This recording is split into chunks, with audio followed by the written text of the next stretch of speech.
Hello everyone! Magandang araw sa inyong lahat. Andito na naman pong muli ang inyong nag-iisang Mama Mia para sa panibagong kwento na ihahandog ko sa inyo ngayong araw na ito. Today is Friday at syempre huling araw para sa trabaho, para sa iba sana all. Yung iba naman ay 7 araw sa isang linggo kung nagtatrabaho. Grabe naman yon. Palakpakan po natin lahat ng ating mga magigiting na manggagawa. Maraming salamat po sa inyong mga sakripisyo, hindi ba? Para sa pamilya nyo. And syempre, para na rin sa ibang tao. Thank you so much po.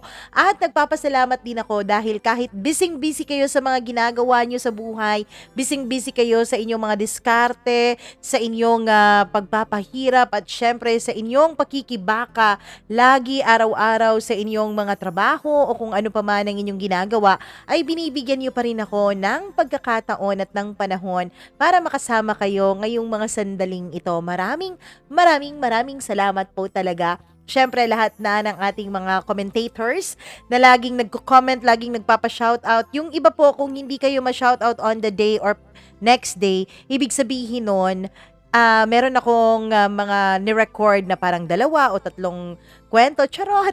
Sana 3 kwento. Oo, so ibig sabihin, hindi ko pa nababasa yung inyong mga komento. Pero rest assured, sa mga susunod na araw, babasahin naman natin yan. Syempre dito sa ating programa dahil alam ko naman na kayo'y nag-aantay talaga. Tulad na lamang ng ating tagapakinig na sandali Catherine of Pampanga na laging nag-aabang sa atin. Si Janice Bakino, maraming salamat po.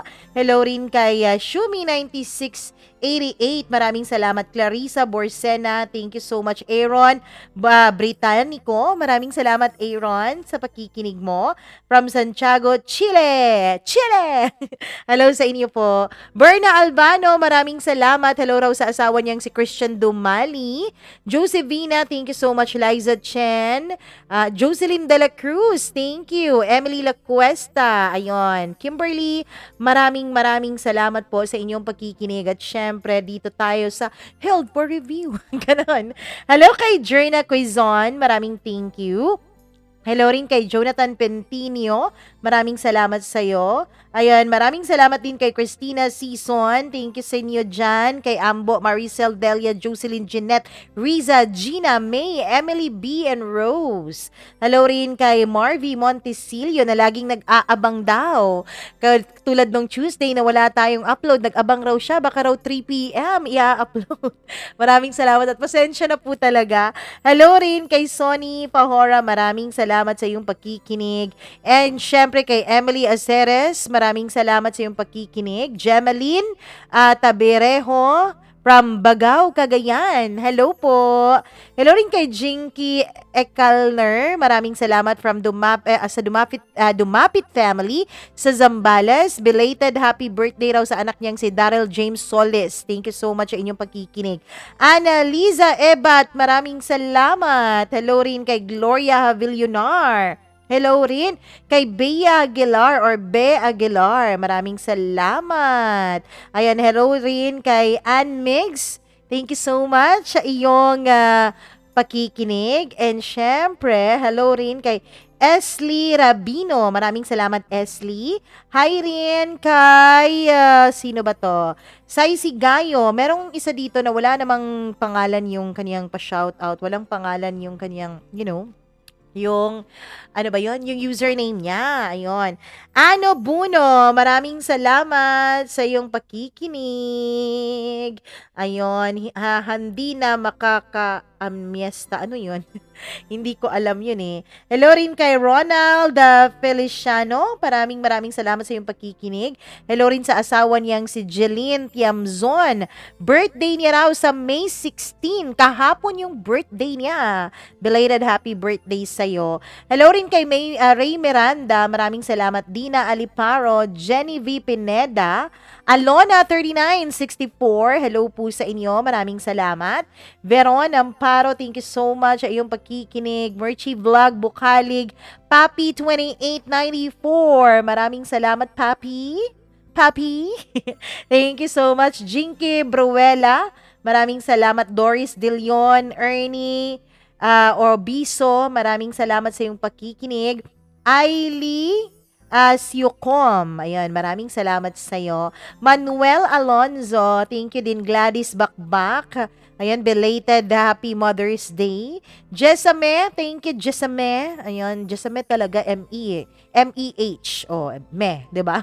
Mary Jane Cahudo, Candia Aria Alex Di Dios, maraming salamat. Marilu Sabalye from Damam, Saudi Arabia. Axelay, maraming salamat sa iyong pagkikinig. Jonathan, Gimaras Girl, Annalisa Lopez, Maisel Cambe, maraming salamat. Raisa, maraming thank you po sa inyo. Angia Gagtan, tama po ba? Silent fan raw natin na nandyan sa Hong Kong si Gia. Gia na lang. Hi Gia, maraming salamat sa iyong pakikinig at sa lahat po ng nakikinig sa atin ngayon. Thank you so much po talaga sa inyong lahat. Kung hindi dahil sa inyo, ay wala naman po talaga itong channel na ito. At kung hindi dahil sa inyo at sa mga kwentong ibinabahagi ninyo, ay hindi naman po tayo ma-inspire na mag-record para maibahagi sa iba ang mga kwento ng inyong buhay. At syempre, wag na nating patagalin. Alam kong excited ka na at ako'y excited na rin. Nandito na po ang paborito niyong programa tuwing alas 12 ng tanghali. Ito po ang Dear Mama Mia.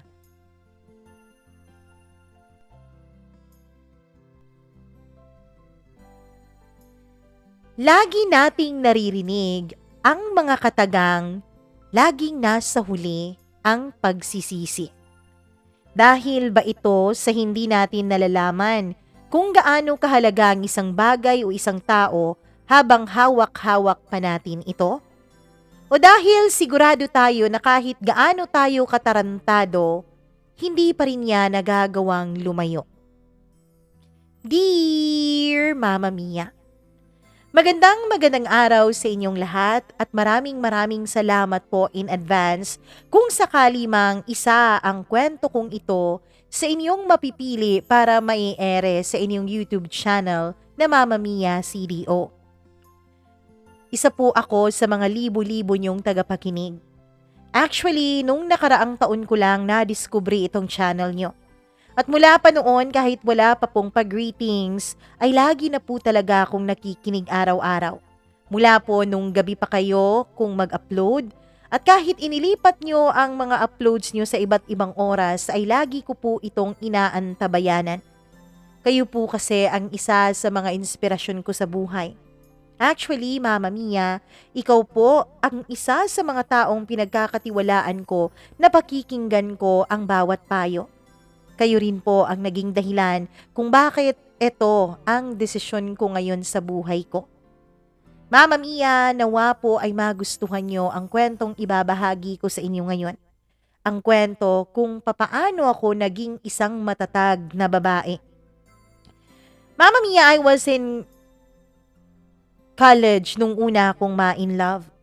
Actually, sobra-sobra po ang naging pagmamahal ko noon sa isang tao. To the point na halos kinalimutan ko na ang sarili ko. Kaya lang, hindi pala mabuti yung ganon, yung kakalimutan mo ang sarili mo para sa pag-ibig. Dahil sooner or later ay iiwan ka rin pala ng tao na iyong pinakamamahal. At yun po ang nangyari sa akin. Iniwan po ako ng lalaking mahal na mahal ko. Actually, Mama Mia, siya po ang dahilan kung bakit kumuha ako ng kursong accountancy. Yun po kasi ang kurso niya.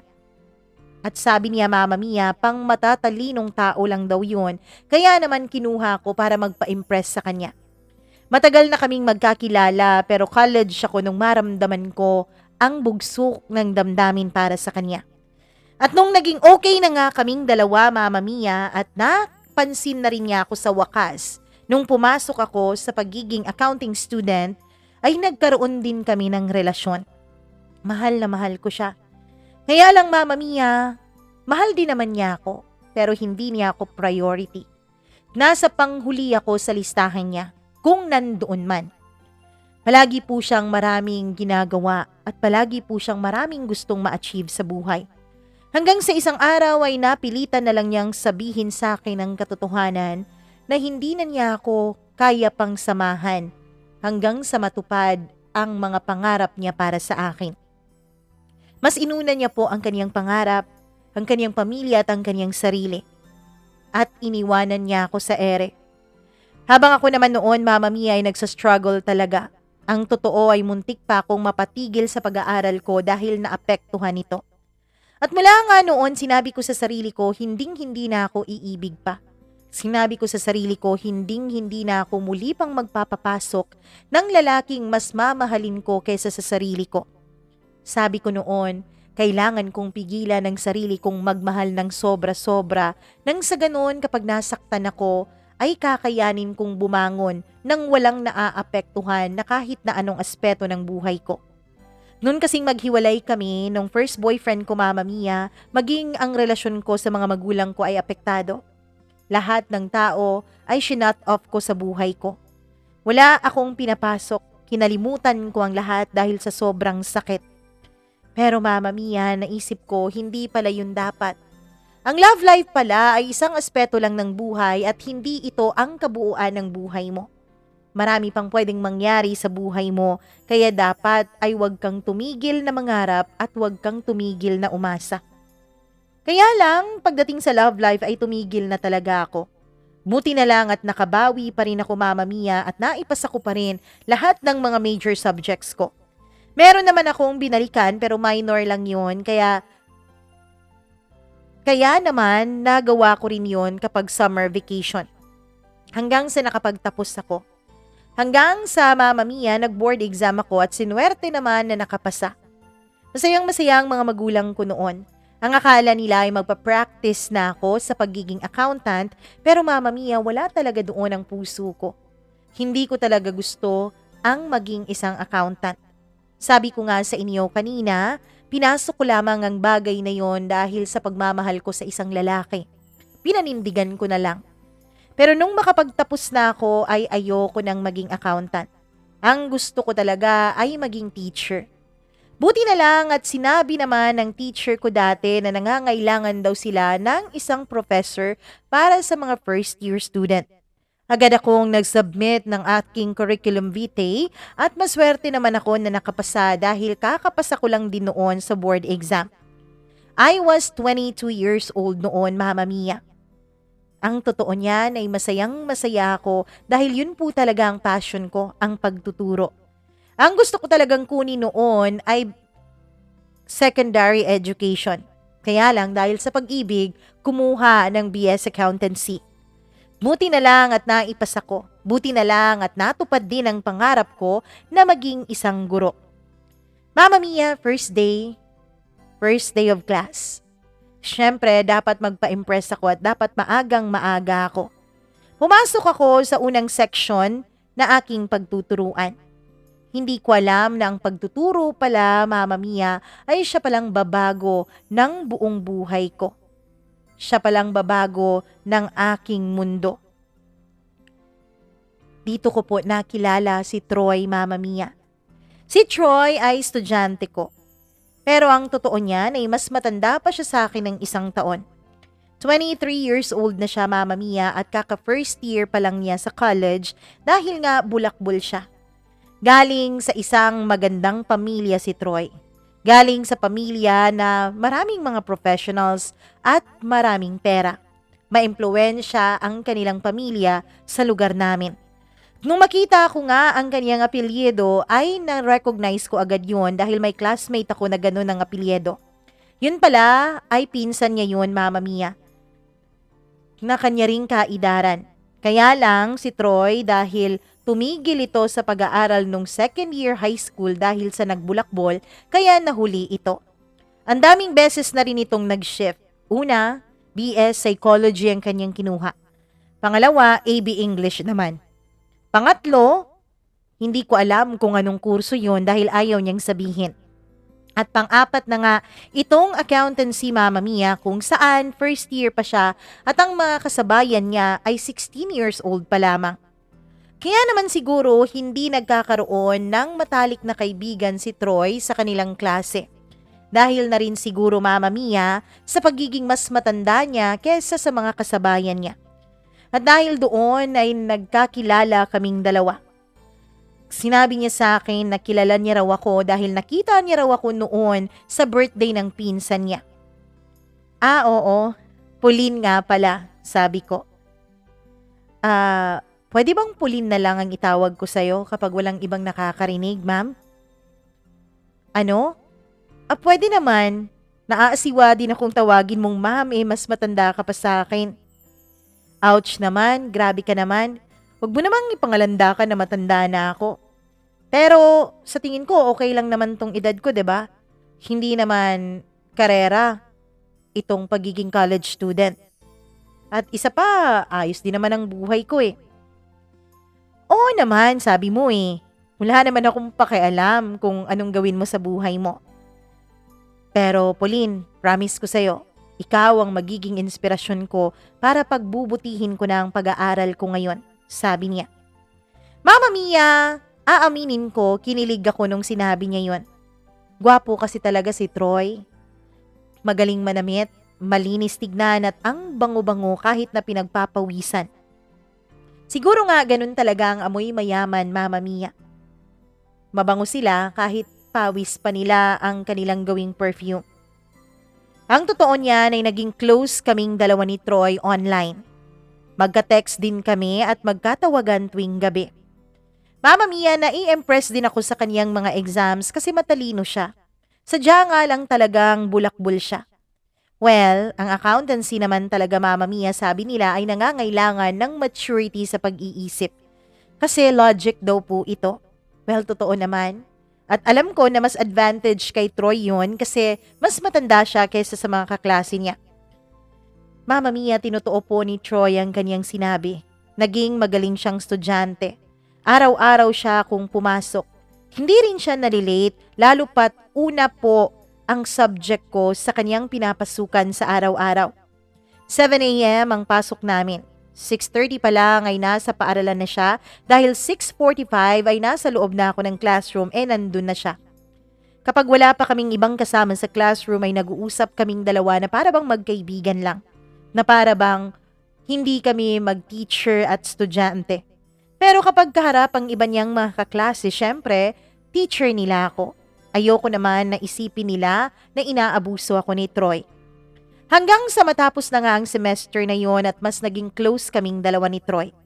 Ang totoo niyan, Mama Mia, si Troy po ang lagi kong napagsasabihan tungkol sa mga frustration ko sa pagtuturo, frustration ko sa school admin, at kung ano-ano pang frustration ko sa buhay. Alam rin niya ang pinagdaanan ko noon sa ex ko.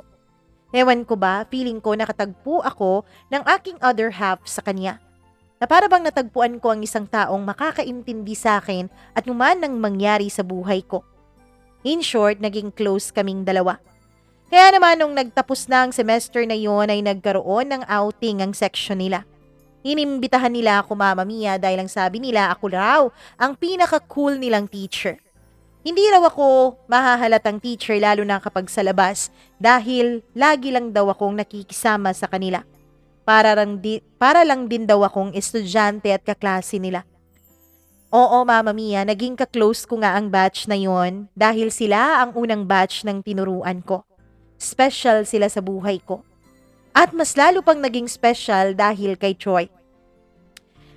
Dahil wala naman akong gagawin at wala naman akong pupuntahan nung araw ng kanilang outing ay sumama ako. Sa isang beach resort yon na medyo malayo sa amin ang pinagdausan. 2 hours ang biyahe, Mama Mia. May sasakyan ako noon dahil ginamit ko ang sasakyan ng pinsan ko. Si Troy naman ay may sarili rin niyang sasakyan. Kaya yung iba nilang kaklase ay sa akin nakisabay, yung iba naman ay kay Troy. Nung makarating na kami sa beach resort, Mama Mia, ay agad-agad na nag-umpisa ang kasiyahan.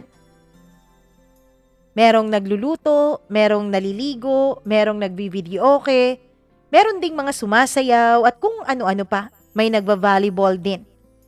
Si Troy naman noon ay nagluluto, Mama Mia. Nag-iihaw siya ng karning baboy at saka isda. Doon ay lumalapit ako paunti-unti. Nagkakausap kaming dalawa pero hindi kami masyadong malapit sa isa't isa at baka kung anong isipin ng kanyang mga classmates. Wala rin naman kaming napag-usapan ni Troy tungkol sa aming relasyon.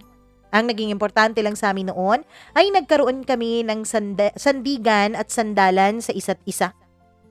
Hanggang sa nagkainuman na patapos kumain.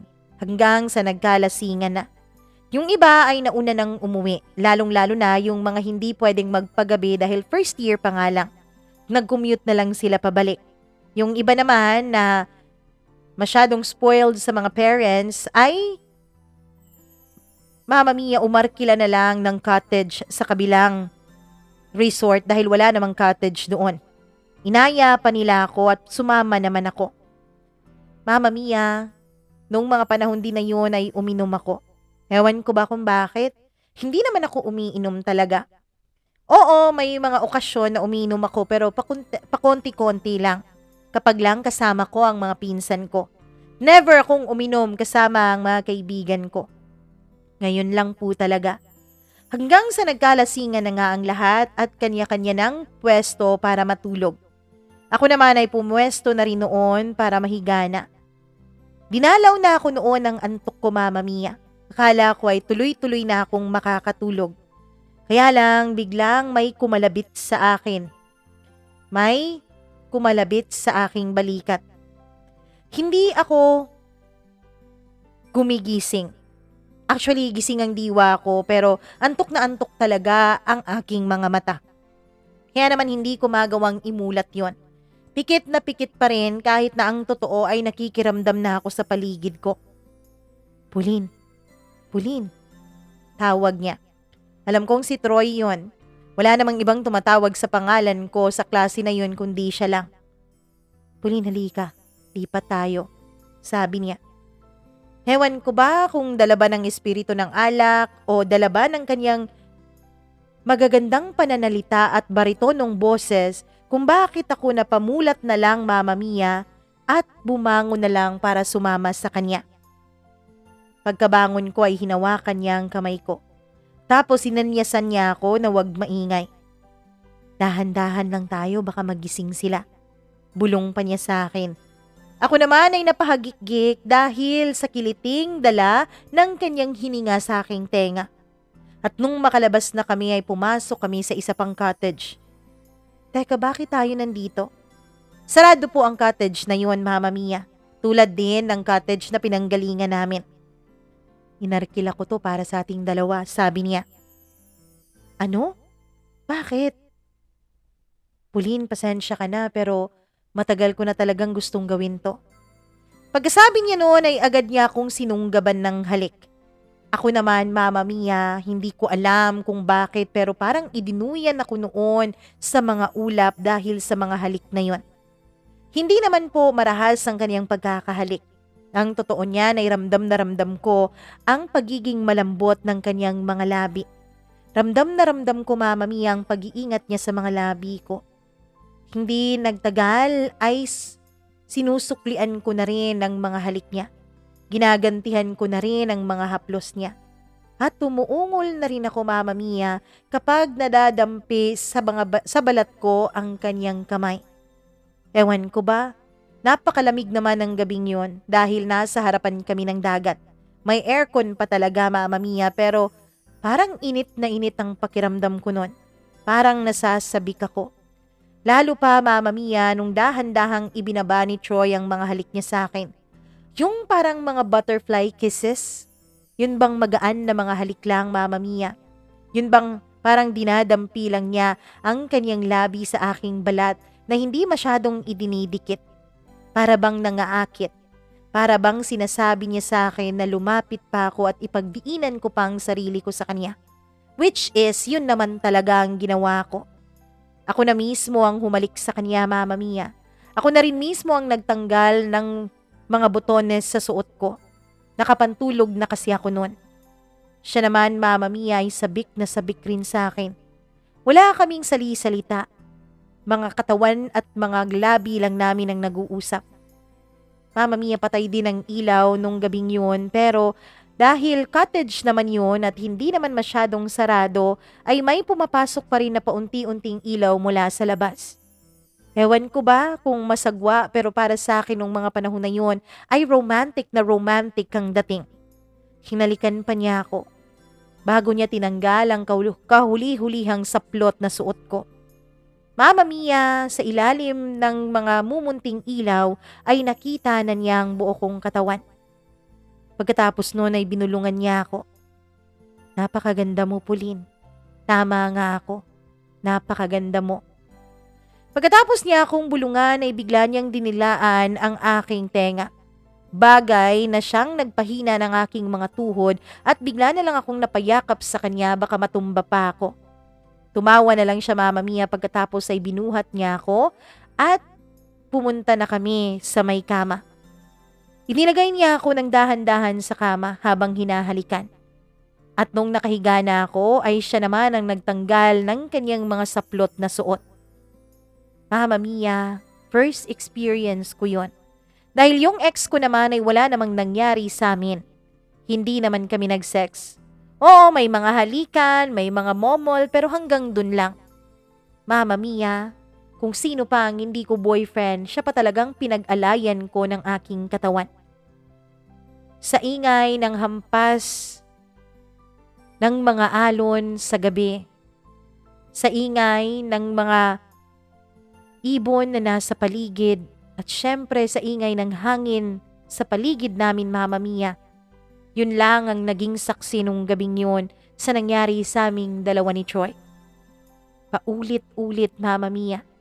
Ewan ko ba kung nawala ba ang tama ako sa alak dahil sa pagsisex naming dalawa o dahil sa intoxicated talaga ako sa kanya, Mama Mia. Dahil sa matagal na talaga akong attracted sa kanya, hindi ko lang inaamin sa sarili ko. Sabi ko noon sa sarili ko, eto lang, i-experience ko lang. Wala naman sigurong masamang mangyayari. Experience lang naman. At nung papasok na si Troy sa akin, Mama Mia, sinabi ko sa kanya na ayokong mabuntis. Pero ang sabi niya, magaling daw siya. Ang sabi niya, Mama Mia, siya daw ang bahala. Naniwala ako na magaling siya. Kasi nga sa dinami-dami ng naging girlfriends niya, na alam kong ikinama rin niya ay wala naman siyang ni isang nabuntis. Isa lang ang ibig sabihin nun, kung hindi siya baog, ay magaling talaga siya. Ayaw na ayaw daw niya talagang gumamit ng kondom, Mama Mia, dahil hindi raw siya nasasatisfy. Hindi ko naman alam kung anong pakiramdam noon nung may kondom o wala. Pero ang gusto ko nung gabing yun ay ibigay ko ang satisfaction ni Troy. Kaya naman, Mama Mia, pumayag ako. Paulit-ulit. Halos 4 na beses kaming nagniig noon. Iba talaga kapag bata pa. Nakakayanan kahit ilang rounds pa. At nung mag-uumaga na, Mama Mia, ay nagbihis ako at saka bumalik kami dun sa cottage at baka mahalata pa kami ng kanyang mga kaklase. Nung makabalik na kami ay tulog na tulog pa silang lahat. Ako naman ay nahiga at dahil sa sobrang pagod ay agad rin akong nakatulog. Nagising ako mag-aalas 9 na ng umaga. Mama Mia, kinakansyawan pa nila ako na baka raw lasing-lalasing ako noon. Kasi ang tagal ko raw gumising. Sila ay nagising alas 7 at alas 6 ng umaga. Hindi nila alam na mag-aalas 2 na nung natulog ako. Dahil nga sa nangyayari sa aming dalawa ni Troy. Nung kinansyawan nila ako na first time na malasing, ay tinignan pa ako ng masama ni Troy pagkatapos ay ngumiti pa siya ng palihim sa akin. Ako naman ay hindi maitago ang kilig na aking naramdaman lalo na nung naka-receive ako ng text mula sa kanya. Sorry pinagod kita. Sa susunod ulit, sabi niya. Yun ang nangyari sa amin ni Troy. Nauna pa na may mangyari sa amin sa kama bago naging kami, Mama Mia. Naulit pa yun ng 3 beses. Hanggang sa isang araw ay pinag-usapan na naming dalawa ni Troy kung ano talaga kami bago ang pagbabalik ng klase. Ano ba talaga tayo, Troy? Lagi na lang may nangyayari sa atin. Lagi din naman kitang pinagbibigyan. Gusto kita, Pauline. Pakiramdam ko nga, mahal na kita eh. Talaga? Mama Mia, wala nang ligaw-ligaw. Pagkasabi niya sa akin na gusto niya ako ay sinabi ko rin naman agad na gusto ko rin siya. Naging kami nga ni Troy over the sem break, Mama Mia. At nung pagbabalik na ng klase ay napag-usapan namin na syempre patago ang aming relasyon. Bawal kasing magkaroon ng relasyon ng isang professor sa kanyang estudyante o sa kahit na sino pang estudyante sa school. Actually, Mama Mia, hindi ko alam kung exempted ba kami ni Troy sa rule na yon. Kasi nga, mas matanda naman siya sa akin ng 1 taon. Pakiramdam ko ay ginawa lang naman ang rule na yon para protektahan yung mga minor de edad. Pero hindi na rin namin question pa. Patago ang naging pagkikita naming dalawa. Paminsan-minsan kapag tapos na ako, Mama Mia, sa aking schoolworks ay sinusundo niya ako. Pero nagkikita na lang kami sa labas at nagbibihis rin ako at hindi nag-uniform para walang issue. Siya rin naman ay ganon, Mama Mia. May sasakyan si Troy kaya nakakapagtago kaming dalawa. Paulit-ulit din na pinagsasaluhan namin ni Troy ang aming relasyon sa kama. Mama Mia, masaya ako sa piling niya. Lalo pat marami akong natututunan sa kanya, hindi lang sa buhay, kundi maging sa sexual na pamamaraan. Gustong-gusto ko talagang sinasatisfy si Troy. At siya naman, Mama Mia, ay ganun din sa akin. Pareho kaming dalawa na mahilig mag-explore pagdating sa usapang sex. Kaya naman nasasatisfy talaga namin ang isa't isa. Pero Mama Mia, ang hindi ko talaga maialis sa isip at puso ko ay ang pagsiselos ko sa mga kaklase ni Troy. Lalo na sa mga babaeng nagkakagusto sa kanya. Bukod kasi sa gwapo ay mayaman pa, may kotse pa. Kaya naman marami talagang mga babae na magkakandara pa sa kanya. Maraming mga babae na magpapapansin sa kanya. At napapansin ko yun, Mama Mia. Kahit pa nga hindi ko na sila estudyante noon ay napapansin ko na parang may nagkakagusto sa kanya mula sa section namin dati. Hanggang sa akin na nga nagko-confide ang mga babaeng ito. Sa akin sila nagtatanong kung paano ba nila aaminin kay Troy ang kanilang nararamdaman. Ako naman, Mama Mia, ay pinipigil talaga ang sarili kong magselos. Pinipigil ko ang sarili kong magbigay ng pangit na payo tungkol sa kanilang pagkakagusto kay Troy. Si Troy naman ay masayang-masaya kapag pinapakita ako sa kanya na nagsiselos ako. At pagkatapos ko ngang magselos at magtampo, agad-agad niya akong dinadala sa motel at doon namin tinatapos ang pagtatampong yon. Lagi niyang sinasabi sa akin na hayaan ko na lang daw ang mga babaeng yon. Kasi ako lang naman ang babaeng dinadala niya sa langit mula nung maging kaming dalawa. Hanggang sa sinabi ko sa sarili ko, dapat nga tiisin ko ito. Ako rin naman ang may gusto na itago namin ang relasyon naming dalawa. Pero tulad nga ng sabi ng iba, wala pong sikreto na panghabang buhay mong maitatago. Darating at darating ang panahon, nalilitaw at sisingaw din ang sikretong yon. Nangyari yun sa amin, Mama Mia, nung nabuntis ako ni Troy. Hindi ko alam kung paanong nangyari. 1 taon na mahigit ang relasyon namin noon. 1 taon nang mahigit na laging may nangyayari sa amin, pero noon lang talaga ako nabuntis. Inisip ko nga noon, Mama Mia, baka sinadya ni Troy na buntisin ako. Kinilig pa nga ako noon. At nung nalaman kong buntis ako, Mama Mia, ay napagdesisyonan kong lumipat sa ibang school para magturo. Dahil hindi nga kami pupwedeng malaman ni Troy na nagkarelasyon kami habang nasa iisang university kami. Posible kasi, Mama Mia, na matanggalan po ako ng lisensya. Posible po na matanggalan ako ng lisensya ko bilang isang accountant at ayokong mangyari yon. At noong nakarating na nga sa mga magulang ni Troy ang tungkol sa aming dalawa, ay agad-agad silang bumili ng isang apartment para sa amin. Oh, Mama Mia, nagsama kami ni Troy sa iisang bubong. Kahit na galit noon ang mga magulang ko dahil para raw akong nawalan ng katinuan sa pag-iisip kung kailan graduate na ako. Bakit daw ako nagpabuntis at sa isang estudyante pa? Sa estudyante ko pa raw talaga. Nung sinabi ko sa kanila na matanda na si Troy at mas matanda pa ito sa akin ay mas lalo silang nagalit. Bakit daw nagpabuntis ako sa isang taong walang kaplano-plano sa buhay? Sa isang taong hindi naman daw priority ang pagiging isang mabuting tao at mabuting mamamayan, kundi ang priority nito ay ang kanyang sarili. Pero hindi ko pinakinggan ang mga magulang ko. Ganon siguro talaga kapag sobra kang nagmamahal. Sinabi ko noon sa sarili ko na hinding-hindi na ako magmamahal ng todo. At magtitira na ako para sa aking sarili, pero napakahirap pala yung gawin, Mama Mia. Napakahirap palang magtira para sa sarili mo, lalo na kung araw-araw namang pinaparamdam sa iyo ng tao na karapat-dapat siya para pag-alayan mo ng lahat-lahat sa buhay mo. Oo, Mama Mia, hindi ko na rin naisip pa ang sarili ko lalo na nung nabuntis ako. Mas inuna ko ang nararamdaman ko para kay Troy. At kahit na tutol lang mga magulang kong magsama kaming dalawa ni Troy sa iisang bubong, ay wala rin silang nagawa nung ako na ang nagdesisyon. Mama Mia, patuloy ako sa pagtatrabaho noon.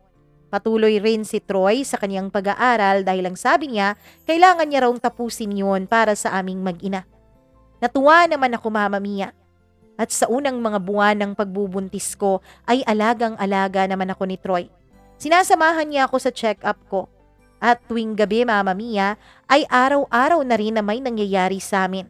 Kasi nga, hindi naman ako dinadatnan ng buwanan kong dalaw. Lagi ko ring pinaparamdam kay Troy na walang nagbago. Kahit na ang totoo, Mama Mia, paminsan-minsan ay hinihingal na ako kapag may nangyayari sa amin kasi nga buntis ako, ay binabaliwala ko yon.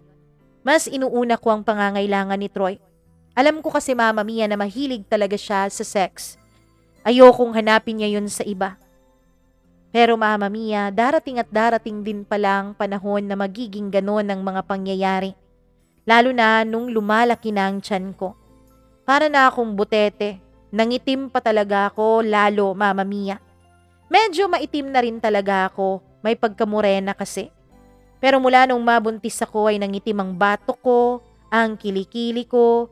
Siyempre, Mama Mia, tinubuan rin ako ng kung ano-ano sa katawan ko. Kapag tinitignan ko ang sarili ko sa salamin, ay pangit na talaga ako sa aking pagmumukha. Minsan-minsan ay naiiyak na rin ako. Nung una ay kinocomfort pa naman ako ni Troy.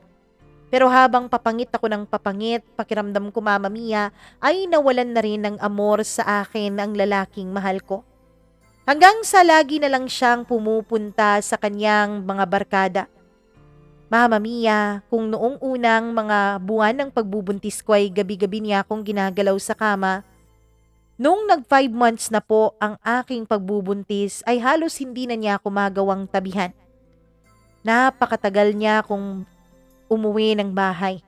Nauuna pa talaga ako, Mama Mia. At lagi pa rin ako na nagluluto para sa kanya kahit nabuntis ako at nagtatrabaho. Lagi din akong naglilinis ng bahay dahil hindi naman sanay sa ganun si Troy. May isang beses naman sa isang linggo na pinapapuntahan kami ng mga magulang niya ng tagalinis at tagalaba. Pero sa araw-araw, Mama Mia, ay marami pong mga alikabok at kung ano-anong mga basura na hindi magawang itapon ni Troy kaya ako na lang ang gumagawa. Nung una ay pinagpapasensyahan ko siya. Hanggang sa naramdaman ko na lang na araw-araw na lang ay nasa barkada niya siya. Kaya naman, Mama Mia, hindi ko na rin napigilan pang magbunganga. Bukod sa pagiging buntis ko at sa hormones ko ay nagagalit na rin talaga ako sa mga actions ni Troy. Lagi niyang sinasabi na para na raw akong nagiging nanay niya. Pero wala akong pakialam doon. Ang gusto ko ay matuwid siya. Ang gusto ko ay umayos siya bago ko ipanganak ang aming anak. Pero bago pa man ako nanganak, Mama Mia, ay nahuli ko nang nambababae si Troy. Isang gabi yun nang hindi pa siya umuwi. Galit na galit ako noon, Mama Mia, at ewan ko ba pero parang may kakaiba akong nararamdaman. Tinawagan ko siya, tinanong kung nasaan siya pero hindi siya sumasagot. Kaya naman ang tinanong ko ay ang isa niyang kabarkada na kaklase ko, na estudyante ko rin dati na kaklase niya. Nag-reply ito sa text ko at sinabi niya kung nasaan sila Troy. Pagdating ko doon, Mama Mia, ay nakita ko ang grupo nilang nag-iinuman. At si Troy po ay nakikipag-inom sa kanila at may kakandong pa itong babae na paharap sa kanya at humahalik-halik sa kanyang pisngi at lieg. Galit na galit ako noon, Mama Mia, at sinugod ko pa yung babae. Yung babae ay hindi nila kaklase dati pero nasa iisang school lang din. Gulat na gulat naman si Troy sa ginawa ko at agad niya akong hinila papalayo sa babaeng yun. Nandito ka lang pala? Lumalandi? Nakikipagtsuktsakan sa iba habang ako'y nag-aantay sa'yo? Troy, ano ka ba naman? Magiging ama ka na, umayos ka naman. Sabi ko. Pwede ba sa bahay na tayo mag-usap? Pagkasabi niya yun ay binalingan ko ang babae. At ikaw namang malandi ka. Alam kong alam mo na nag-e-exist ako sa buhay ni Troy. Pwede bang umalis ka na? At kayo? Tukoy ko sa mga kabarkada ni Troy. Bakit hindi niyo pinipigilan si Troy? Alam niyo na mali ang ginagawa niya. Napaka-immature niyong lahat. Sabi ko. Doon ay hinila na ako ni Troy, Mama Mia, at pinapasok na sa kotse niya. Habang nasa loob kami ng kotse ay away kaming dalawa ng away at sigawan ng sigawan. Galit na galit sa akin si Troy dahil pinahiya ko raw siya sa mga kaibigan niya. At nahiya ka pa sa lagay na yon? Dun ka nahiya sa pagsisisigaw ko? Hindi ka nahiya sa pinaggagawa mo? Sabi ko. Pero hindi niya ako pinansin, Mama Mia, at galit na galit siya. Pagdating namin sa bahay ay agad naman siyang dumiretso sa kwarto at kinuha ang mga gamit niya at inilagay yon sa maleta. Ako naman, Mama Mia, ay kinabahan, nataranta. Agad-agad ko siyang pinigilan. Troy, wag. Mag-usap naman tayo, Troy. Magkakaroon na tayo ng anak dalawa tapos ganito ka, maglalayas ka? Troy, hindi naman to gawain ng isang mature na lalaki. At yung ginawa mo kanina, gawain ba yun ng isang mature na babae? Pinahiya mo ko. Troy, kitang-kita ko yung pinaggagawa nyo ng babaeng yun. Wala kaming relasyon, okay? Dare lang yun. Wala naman yun, sabi niya. Pero patuloy pa rin siya sa pagliligpit ng gamit niya, Mama Mia, na siyang lalo kong ikinataranta. Pinigilan ko siya at halos lumuhod ako noon sa harapan niya para wag siyang umalis. Sige, hindi ako aalis. Pero tigilan mo yung kakaselos mo, ha? Sabi niya. Mama Mia, ang totoo niyan, kahit selos na selos pa ako at kahit galit na galit pa ako, ay hindi ko na rin talaga pinigilan pang sarili ko nun. Iniiyak ko ang lahat ng galit ko pero tuwing wala lang si Troy. Dahil ayokong makita niya, Mama Mia, at baka yun pang maging dahilan para tuluyan na niya akong iwanan. Hanggang sa tumigil na rin muli sa pag-aaral si Troy dahil lagi na siyang napapabarkada. Mama Mia, hanggang sa isang araw ay sumakit bigla ang tiyan ko habang nasa trabaho ako. Nanganak ako bigla, Mama Mia. At nung pagkapanganak ko ay wala si Troy. Mga kasamahan ko sa trabaho ang nagdala sa akin sa ospital. Ilang beses nilang tinawagan si Troy pero wala ito. Ako din naman ay tinawagan siya nung magising na ako pero wala pa rin siya. Dumating na ang mga kapatid niya, mga magulang niya at mga magulang ko pero si Troy ay hindi pa rin nagpapakita sa akin.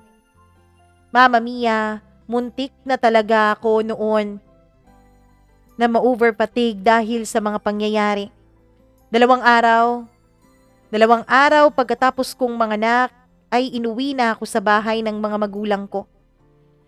Gusto nila na sa bahay nila ako tumira pero ang sabi ko may bahay naman kami ni Troy. Doon nila ako pinauwi, Mama Mia, at binigyan rin ako ng mga magulang ni Troy ng babaeng makakasama ko sa bahay ng magiging yaya ng anak ko para raw hindi ako mahirapan. Pagdating ko doon ay tinawagan ko ulit si Troy. Ilang sandali pa ay dumating ito, Mama Mia. Pero hindi ko na siya halos makilala. Hindi ko alam kung anong nangyayari sa kanya. Hanggang sa sinabi niya sa akin na iiwan na niya ako dahil nakita na raw niya ang babaeng para sa kanya. Gulat na gulat ako noon at galit na galit pa sa kanya. Pero Mama Mia, this time hindi ko na talaga siya napigilan.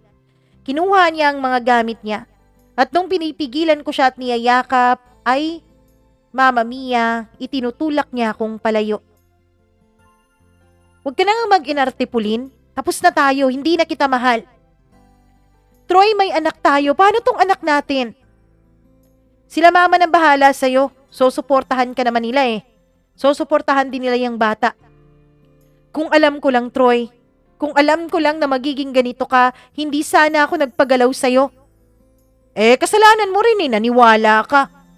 Pero ang totoo niyan, minahal naman talaga kita, Pulin. Pero ngayon, hindi na kita mahal eh. Sabi niya.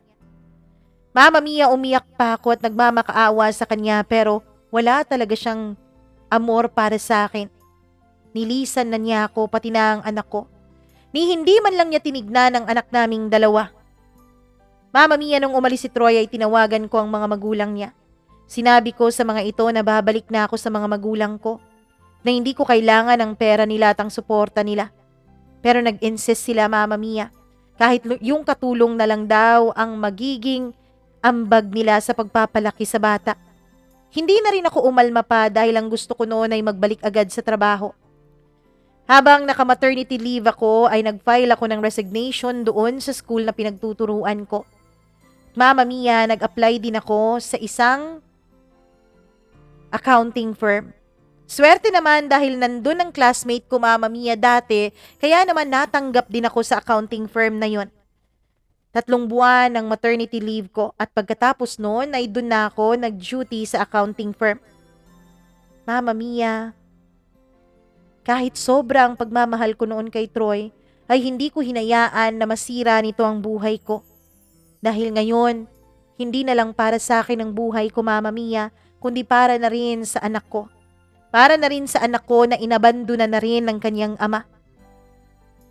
Kahit naman hindi na ako mahal ni Troy, ay mahal rin naman namin ang isa't isa nung ginawa namin ng batang to.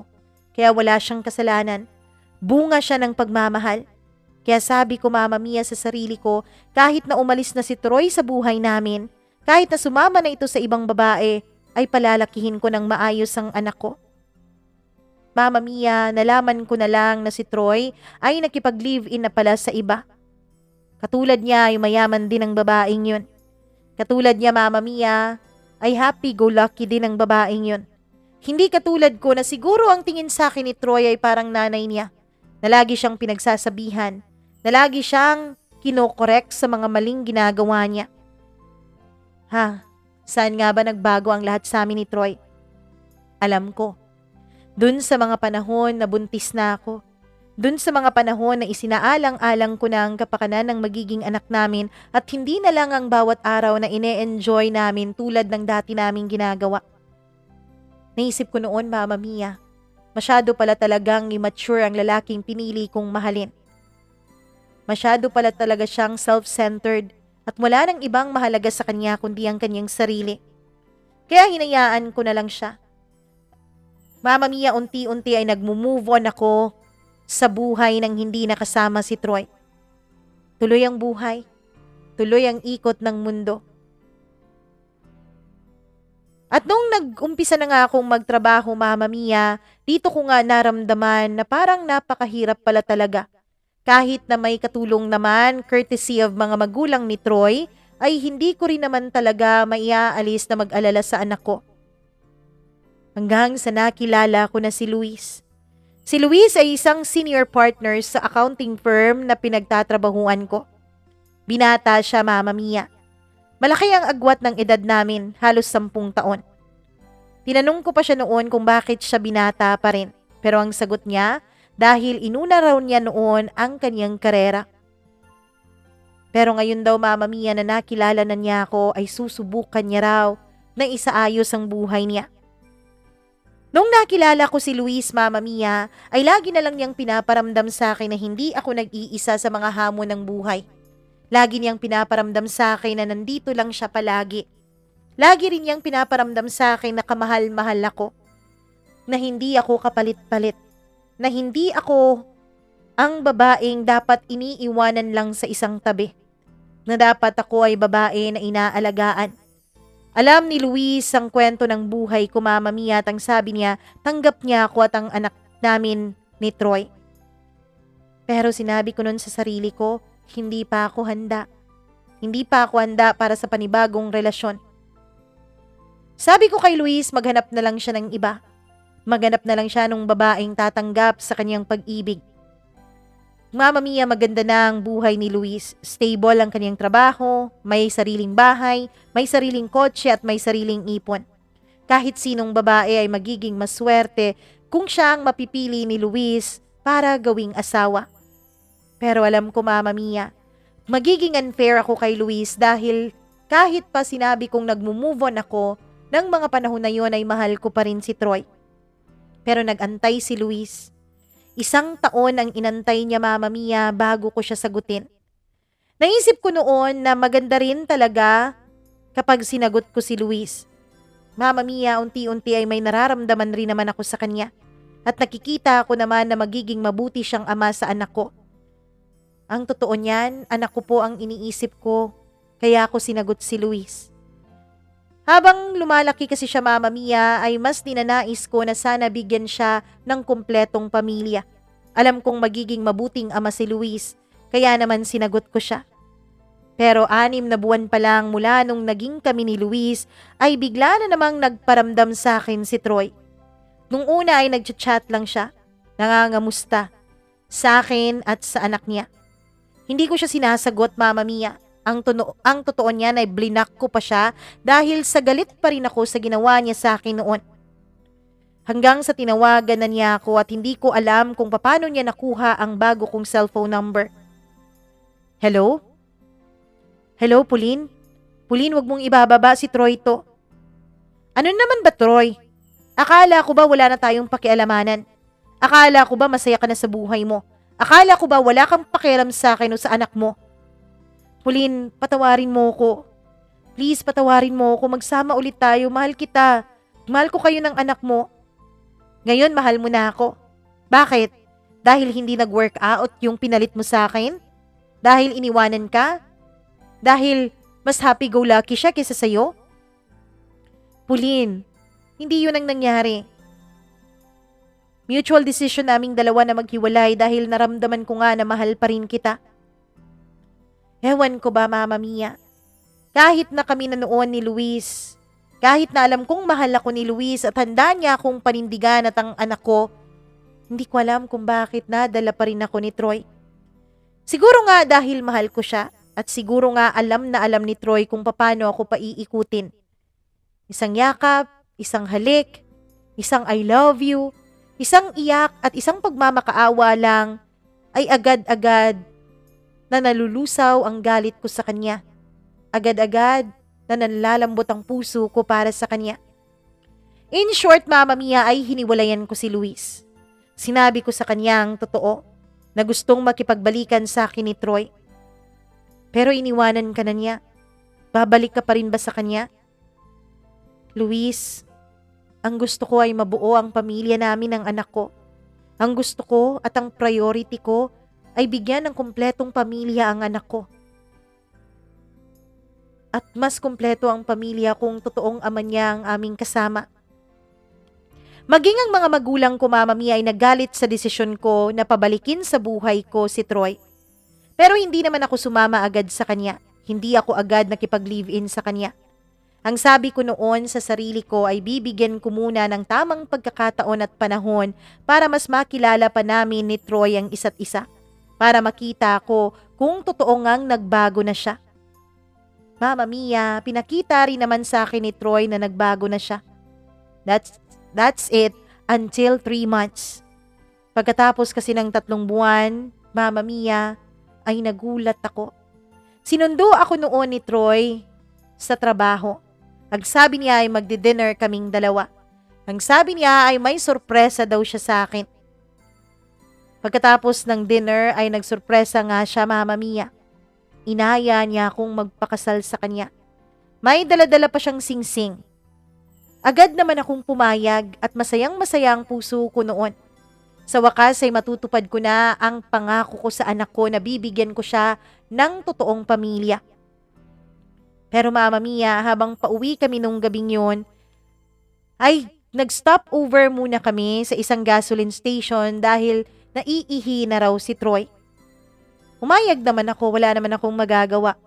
At nung pumasok na siya sa banyo ay bigla akong naisipan na kalkalin ang nasa kanyang sasakyan, Mama Mia. At nagulat ako sa nakita ko. Sa compartment po na nasa loob ng sasakyan ay may nakita akong paraphernalia, Mama Mia. Oo, paraphernalia para sa ipinagbabawal na gamot. Gulat na gulat ako noon at nanginginig pa ako sa takot. Pabalik na noon si Troy, Mama Mia, kaya dali-dali akong bumaba ng kotse niya. Oh, saan ka pupunta? Bakit ka bumaba? Magsi-CR ka rin? Tanong niya. Hindi, pero hindi na ako sasama sa'yo.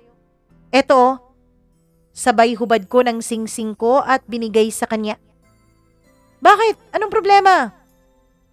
Troy, wag mo na akong lokohin pa. Ayoko nang magpakasal sa'yo. Mas lalo lang masisira ang buhay ko na sinira mo na dati pa. Please, huwag ka nang magpakita sa akin at sa anak ko. Ayokong madamay kami sa pagkasira ng buhay mo. Sunod-sunod kong sabi sa kanya. Bakit ano ba? Troy, nakita ko kung anong nasa loob ng compartment ng kotse mo. Pagkasabi ko noon, Mama Mia, ay bigla siyang namutla. Ilang sandali pa ay napalitan ng galit ang pangmumutla niyang yun. Pumasok ka sa loob ng kotse. Ayoko, sabi ko. Pauline, pumasok ka. Pasigaw na niya noon, Mama Mia. Pero sumisigaw na rin ako at sinabi kong ayoko. Kakalad ka rin na niya sana ako, Mama Mia, buti na lang at nakita siya ng ibang nagpapagasolina doon. At may pulis pa doon, Mama Mia, kaya inawat nila kami. Sabi ko hindi ako sasama sa kanya. Pinasakay ako ng pulis, Mama Mia, sa kanilang patrol car at saka inihatid ako sa amin. Sinundan pa ako noon ni Troy. Ilang saglit pa na nagstay sa labas namin yung pulis dahil sa natatakot ako. Pagkalipas ng ilang sandali na sa tingin namin ay wala na si Troy sa paligid, ay umalis na po ang mga pulis. Pero pagkatalikod ng mga pulis ay biglang dumating si Troy. Sumisigaw sa labas ng bahay namin. Buti na lang at nailak ko na ang gate at nailak ko na lahat ng pintuan. Nagtataka pa ang mga magulang ko noon, Mama Mia, kung bakit sumisigaw sa labas si Troy. Papapasukin sana ng mama ko pero sinabi kong hindi at pinaliwanag ko sa kanila ang totoo. At natakot din sila, Mama Mia. Tumawag kami ng barangay. Buti na lang at naawat agad si Troy. Mama Mia! Doon siya pinatulog ng barangay captain namin sa loob ng barangay at saka tinawagan ng mga magulang nito. Sinabi ko sa kanila ang tunay na nangyari. Galit na galit ang mama niya sa kanya, Mama Mia, at sinampal pa siya. Pagkatapos ay pinangako nila sa akin na ipaparehab daw nila si Troy. Mama Mia, sinabi ko na naman sa kanila na hindi na ako papayag pa na muling pumasok sa buhay ko si Troy at muling pumasok sa buhay naming mag-ina. Sabi ko darating ang panahon na ipapakilala ko rin siya sa anak namin pero hindi ngayon. Hindi sa estado ng kanyang pag-iisip. Hindi ko alam kung bakit ba talaga mali-mali ang mga desisyon ko sa pag-ibig, Mama Mia. Kaya sinabi ko sa sarili ko na hindi na ako muli pang papasok sa relasyon. Pero naging matyaga si Luis. Oo, Mama Mia. Nung nalaman niya ang nangyari sa akin at kay Troy ay agad-agad niya akong sinaklolohan. Agad din siyang nandoon sa tabi ko nung mga panahon na natatakot ako. Hinahatid sundo niya ako, Mama Mia, kahit na alam pa namin na nasa rehab noon si Troy. Hanggang sa lumipas ang ilang buwan, napag-isip-isip ko na mahal ko talaga si Luis at mahal niya ako. Kinausap ko siya ng matino, Mama Mia. Humingi ako ng tawad sa kanya dahil hiniwalayan ko siya noon sa pag-asang magbabalik ang pag-iibigan namin ni Troy at mabubuo ang pamilya namin ng anak namin. Pero pinatawad ako ni Luis, Mama Mia. Ang sabi niya, mabuti raw akong ina.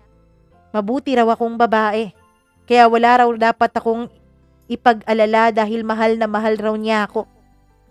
Sa loob ng halos 3 taon na relasyon namin ni Luis ay pinatunayan niya sa akin ang kanyang pagmamahal. Hanggang sa, Mama Mia, bumalik ulit si Troy sa buhay ko. Nagmamakaawa pero this time ay hindi ko na siya binigyan ng pagkakataon. Bagkus ay ako na ang nag-aya kay Luis para magpakasal na kami. Ilang beses na rin kasi akong inaya noon ni Luis na magpakasal na pero lagi akong humihindi.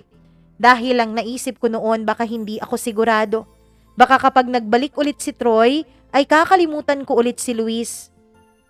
Baka siya ulit ang piliin ko at ayokong mangyari yun, Mama Mia, kapag kasal na kaming dalawa ni Luis. Ang gusto ko, kapag kasal kami ay sigurado akong paninindigan ko na ang desisyon kong si Luis ang isasama ko hanggang sa aking pagtanda. At nung nagpakita nga ulit sa akin si Troy, Mama Mia, dun ko napagtanto na wala na akong pagmamahal sa kanya. Na nakuha na ni Luis ang buo kong puso. Tuwang-tuwa naman si Luis nung inaya ko siyang magpakasal. Natuwa rin ang anak ko, Mama Mia. Ikinasal kami ni Luis last December 2023. Mama Mia, ang anak namin ni Troy ang ginawa kong ring bearer. Ngayon po ay medyo maayos na ang buhay namin. Ipinakilala ko na rin si Troy sa anak naming dalawa. Sa suggestion na rin ni Luis, Mama Mia. Dahil ang sabi niya, handa naman daw siyang magpakaama sa anak namin, kaya lang iba pa rin daw talaga kapag nakilala ng bata ang kanyang tunay na ama. Si Troy naman ngayon ay nagtatrabaho na, Mama Mia. Unti-unti ay inaayos niya ang kanyang sarili. Sana nga ay tuloy-tuloy na. Sana nga ay hindi na siya bumalik pa sa pagbibisyo. Sana nga ay mag-mature na siya. Ngayon, Mama Mia, may mga pagkakataon na gusto niyang hiramin ang anak namin pero hindi ko pinapahiram ng siya lang. Either kasama si Luis o kasama ang mga magulang ko. Pero ako, hindi na talaga ako sumasama kay Troy. Nararamdaman ko pa rin kasi sa bawat tingin niya sa akin, Mama Mia, na gusto pa rin niya ako. At ayokong matukso. Ayokong magkasala ako sa asawa ko. Ayokong magkasala ako sa lalaking walang ibang ginawa kundi mahalin at irespeto ako at alagaan. Ngayon, Mama Mia, ang dasal ko na lang talaga, sana tuloy-tuloy nang maghilom ang lahat. Sana rin ay tuloy-tuloy na ang pagiging maayos na pag-iisip ni Troy. Sana rin, Mama Mia, darating ang araw na mabibiyayaan din kami ng anak ni Luis. Alam ko na medyo matanda na si Luis pero kaya pa naman siguro. Maraming salamat po, Mama Mia, sa pagbibigay mo ng panahon at oras para basahin itong kwento ng buhay ko. Nawa ay may mga na-inspire. Nawa ay may mga nagkagusto sa kwento ko at nakahugot ng inspirasyon para magpatuloy sa kani-kanilang mga hamon sa buhay. Hanggang dito na lamang po, Mama Mia. Lubos na gumagalang, Pauline.